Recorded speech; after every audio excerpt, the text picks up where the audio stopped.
In this video, we'll be discussing The 5 Love Languages by Dr. Gary Chapman, a book that has sold over 13 million copies worldwide. Let's briefly discuss the 5 love languages, and after that, stick around because I'll share 3 takeaways that could drastically improve your relationships. The first love language is words of affirmation. Words mean a great deal to this person who has this love language. Simply saying, "I love you," or giving them a compliment goes a long way for this person. At the same time, lack of affirmation of love and compliments, as well as negative criticism, can deflate this individual. You may be trying to show you love this person with all your gifts and services, but speaking your love to this person may be what they value most. The second love language, quality time. A person with this love language values undivided attention. The amount of time spent with this person doesn't necessarily factor into this person's feeling of being loved. For example, you could spend hours with someone watching a movie, but if you're on your phone and half listening to your partner talk about their day, you're not making a person with this love language feel loved. When you cancel plans with this individual, or don't give them your full attention, it could leave them feeling hurt and wonder if you value your distractions more than you value them. We all know that life is busy and there are millions of distractions, but giving these people your time and attention is what they value most. The third love language, receiving gifts. Be careful not to label a person with this love language as being materialistic. It likely just means that thoughtful gifts are a visual symbol of love that they value. It's also important to give them gifts that they value, not necessarily what you value.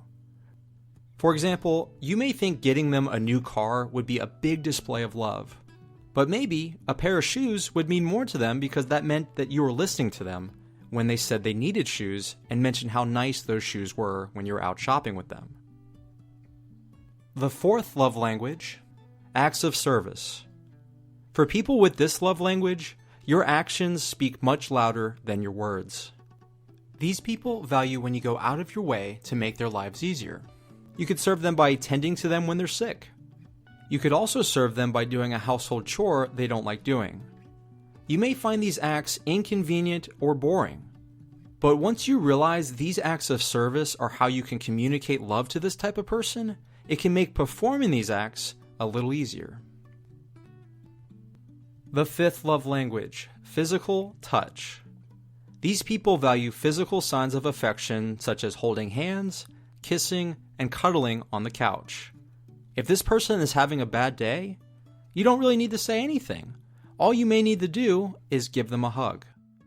Also, public displays of affection can make them feel desired and wanted. Okay, now that we did a brief overview of the 5 love languages, let's talk about 3 highlights I took away from this book. Number 1, how to figure out your primary love language. I want to emphasize the word primary because we have the ability to feel loved with all the love languages, but it's often one and maybe 2 languages that we value most. Going to 5lovelanguages.com offers a free quiz you can take to figure out your love language. The author also provided 3 other ways you can discover your primary love language. One way would be to focus on what you complain about. For example, maybe someone goes on a vacation somewhere, and if you're overly upset that they didn't get you a little trinket or knickknack, this could be an indicator that you highly value the love language of receiving gifts. The second way would be to focus on what you most request. For example, maybe you don't verbally request it, but if you notice you're often reaching out for a hug or some type of physical touch, it could be that you highly value the love language of physical touch. And the third way is focusing on what we express most to others. For example, if you're the type of person who is often saying, "I love you," and giving loved ones compliments and words of encouragement, it could be because this is how you feel loved and you're projecting what you value onto others. I do want to point out that observing what others complain about, what others request most, and what others are expressing most to other people could also provide valuable clues to what their primary love language is. The next takeaway is Love them the way they want to be loved. Unfortunately, we often try to love others the way we want to feel loved. For example, let's say your primary love language is words of affirmation. You tell your partner you love them all the time, and you're so encouraging, you're like a motivational speaker. You feel you're giving all your love to this person, yet they don't feel loved, and you're growing further and further apart. In your mind, you think the relationship can't be revived, and there's a chance it won't be until you start speaking their love language. One practical way to make someone feel love is performing what the author calls a tank check. This is where you ask them, on a scale of 1 to 10, how loved do you feel right now? Maybe they say a 4. After they give their answer, you then ask them what you could do to make them feel more loved, and then you do whatever they're requesting.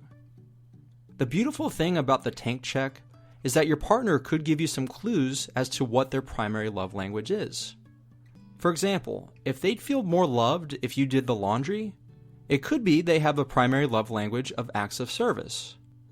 Or if they say they'd feel more loved if you both went for a walk and talked, it could be that their primary love language is quality time. Maybe try this tank check with your partner once or twice a week, and try to make it a regular habit if you find that it's helping.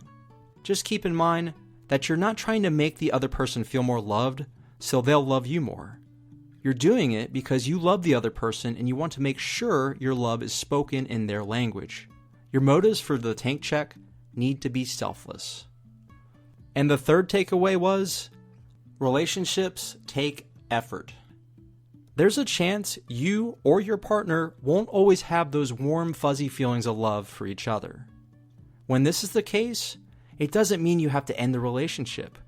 It could mean you just need to put in the proper effort. A big part of putting in the proper effort will be in understanding the primary love language of your loved ones and communicating your love to them in their love language. It also will include having the self-awareness to know your love language and being able to communicate what makes you feel loved. Many couples wish they knew about the 5 love languages earlier on in their relationship, as it would have made their relationship much easier and much more enjoyable. I hope this summary was helpful, and consider sharing it with a loved one if you found this video to be valuable. My friend, if you haven't read The 5 Love Languages by Dr. Gary Chapman, I highly recommend you do so now, and think it would be even better if you read it with a loved one.